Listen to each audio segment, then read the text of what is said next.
Креатин бұл спорт индустриясында протеин секілді ең көп сатылатын спорт қоспасы болып табылады. Мұны жаттығушылардың барлығы дерлік қолданып, бұл туралы естімеген бірде-бір спортшы жоқ шығар. Елдос фитнес. Креатинді қабылдаған кезде әр адамдарда әр түрлі нәтиже көрсетеді. Біреулер түк сезбеген айтып жатса, екінші біреулер дене массасының өсіп, жаттығу барысында күші мен оның жаттығуға деген төзімділігінің артқаны туралы мақтана айтып жатады. Сонымен креатин бізге не үшін қажет? Оның біздің ағзамызда атқаратын функциясы қандай? Оны қалай және қашан қабылдаған дұрыс? Және одан қандай нәтиже күтуге болады? Қазір біз сол туралы әңгімелейтін боламыз. Бұл қоспаның ең көп зерттелген түрі мынау креатин моногидраты болып саналады. Бұдан да басқа креатин фосфат, малат, цитрат сияқты жиі қолданылатын креатин түрлері көп.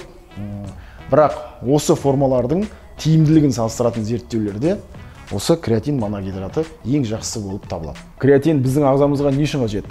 Оның бірінші және маңызды функциясы бұлшықет пен жүйке жасушаларында энергияның алмасуына тікелей қатысуында. Креатинді біздің ағзамыздағы энергия қорабы немесе бұлшықет отыны деп те атайды. Спортпен шұғылданбайтын қарапайым адамдар күніне шамамен 2 грамм креатин жұмсаса, ал спортпен шұғылданатын адамдарда бұл көрсеткіш 4-5 есе жоғарылайды. Креатин бұлшықеттердің төзімділігін арттырып, тез арада бұлшықеттердің өсуіне алып келеді.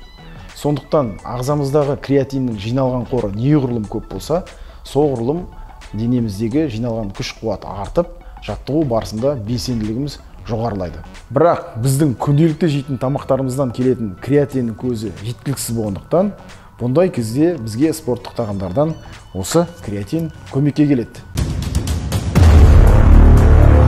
Креатинді бір ай толық қабылдаған кезде 3-4 келіге дейін салмақ қоса аласыз.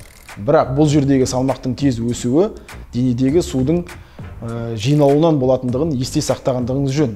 Яғни креатин молекуласы бірнеше су молекулаларымен байланысып, бұлшықет жасушаларына тасымалдаумен байланысты. Тағы бір маңызды факторды ұмытпаған жөн, бұл кейбір адамдардың креатинге деген жеке сезімталдығы. Кейбір адамдардың 85-90% бұл қоспаны қабылдаған кезде жақсы нәтиже жетіп жатса, кейбір 10-15% бұның әсерін мүлдем сезбей, немесе аз сезіп жатады. Өйткені кімде-кім етті тағамдарды көп жеп, тамақтану дұрыс болса, мұндай адамдарға креатин қатты әсер ете қоймауы мүмкін. Өйткені оның ағзасындағы тамақтардан келетін креатиннің табиғи көзі өте жоғары болғандықтан. Ал енді креатинді қай уақытта және қалай қанша ішкен дұрыс, сол туралы айта кетейік. Ол оның пішіміне байланысты.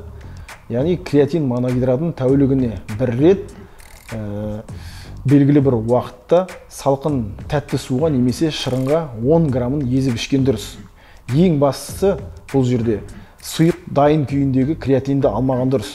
Өйткені креатин моногидраты сумен байланысқаннан кейін 7 сағаттан соң бұзыла бастайды. Сондықтан креатинді таңдаған кезде ұнтақ немесе капсула күйіндеген таңдаған дұрыс болады. Бұл қоспаны көмірсулармен, сондай-ақ ақуызбен қосып ішсеңіз, оның сіңуі айтарлықтай жақсарады. Яғни гейнер протеинмен араластырып ішсеңіз, жақсы сіңеді деген сөз. Тағы бір маңызды кеңес айта кетейін, креатин моногидратты жаттығу күндері бірден ішіп алған дұрыс, жаттығу алдында. Өйткені осылай жасау арқылы сіздің бұлшықеттеріңіз жақсы жұмыс жасап, күштің артуы арқылы ауыр салмақтармен жұмыс жасай аласыз жақсылап. Креатиннің кері әсері қандай? Жалпы бұл қоспаны күніне 10 граммнан аса көп қолданбасаңыз, денсаулыққа мүлдем зияны жоқ десе де болады. Дегенмен бүйрегі ауыратын адамдар үшін бұл қоспаны бір ай ішіп, 2 апта демалсаңыз дұрыс болады. Және де креатинді 2 айдан аса ұзақ қолданатын болсаңыз, бұл қоспаға деген ағзаның қабылдау сезімталдығы төмендей бастайды. Сондықтан 2-3 апта арасында үзіліс жасап отырсаңыз, бұл қоспаның керемет оң қасиеттерін сезе аласыз. Сонымен бүгінгі тақырыбымызды аяқтайтын болсақ, креатин моногидраты бір қатар пайдалы қасиеттерге ие, және ол ең арзан, ең қауіпсіз спорт тағамдарына жатады. Қазіргі таңда барлық өндірушілер креатин моногидратын сапалы түрде өндіреді. Сондықтан креатинді таңдау барысында қандай өндіруші жақсы деп емес, оның ішіндегі креатин моногидраты болса жетіп жатыр. Осындай сапалы креатиндерді алғыңыз келсе, спортцентр дүкенінен тапсырыс берсеңіздер болады. Сіздермен бірге болған мен Елдос Фитнес. Келесі кездескенше. Онда оның сіңуі өте деген сөз. Күніне шамамен 2 грамм.